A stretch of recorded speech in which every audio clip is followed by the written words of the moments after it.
نبی کریم صلی الله علیه وسلم چې د دنیا نه تللی نو د نبی علیه السلام نه وروستو یو څو داسې معجزات دي چې هغه تر قیامته پورې هغه به وي.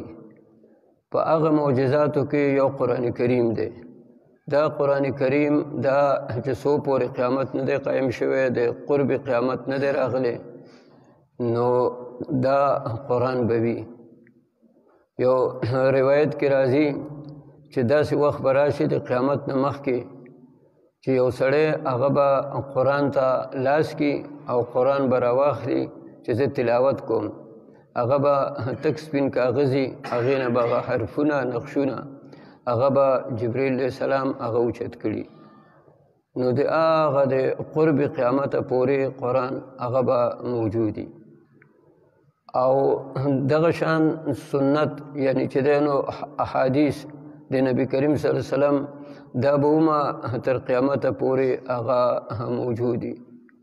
دنیا تاسو لیدله یو سړی د هغه خلک خبرې کوي، هغه په خپله یو ډېر لوی چې دی نو هغه سړی، لیکن چې څو زمانه تیریږي نو بیا خلقو له د هغه خبرې هغه یېرېږي. نبی کریم صلی الله علیه وسلم تر قیامته پورې چې دا امت هغه راځي نو د نبی کریم صلی الله علیه وسلم خبرې او د نبی علیه السلام احادیث دا به هم تر قیامته پورې هغه وي. او دریم په دې امت کې علما، نیک علما، نیک خلق دا به تر قیامته پورې هغه وي. علما دې کې سنې ته علماء سو وایي، سنې ته علماء حق وایي. علماء سو دا هغو ته وایي چې هغو ښه پوه او د پوهې باوجود هغو غلط عقیده، غلط هغو چې کرداري، نو دې ته علماء سو هغه وایي. او چې د پیغمبر صلی الله علیه وسلم د هغه په سنتو باندې، د هغه په تعلیماتو باندې هغه رواني، نو دې ته علماء حق وایي. نو دا علماء حق دا به تر قیامته پورې دا علماء حق دا به وي.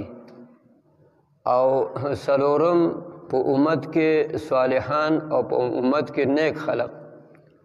که ډېر دا خلق هغه خراب شي، خو هر دور کې په هر علاقه کې څو کسان هغه به داسې وي چې هغه به صلاحي، هغه به د سنت مطابق د هغو عملي. نو دا د نبی کریم صلی الله علیه وسلم د وفات نه وروستو دا څلور معجزې دا به تر قیامته پورې، قرآن دا به تر قیامته پورې، احادیث دا به تر قیامته پورې، علماء حق دا به تر قیامته پورې، او د علماء حق ملګري د امت صالحان صلاحای امت دا به تر قیامته هغې پورې هغه وي. اگر چې سن دور هغه به داسې چې هغې کې به دا صلاحه ډېري او سنو کې به کمي، خو د دې نه به خالي ني. کله چې صلاحه په امت کې هغه چې دی نو ختم شي، نو بیا به قیامت قایمیږي.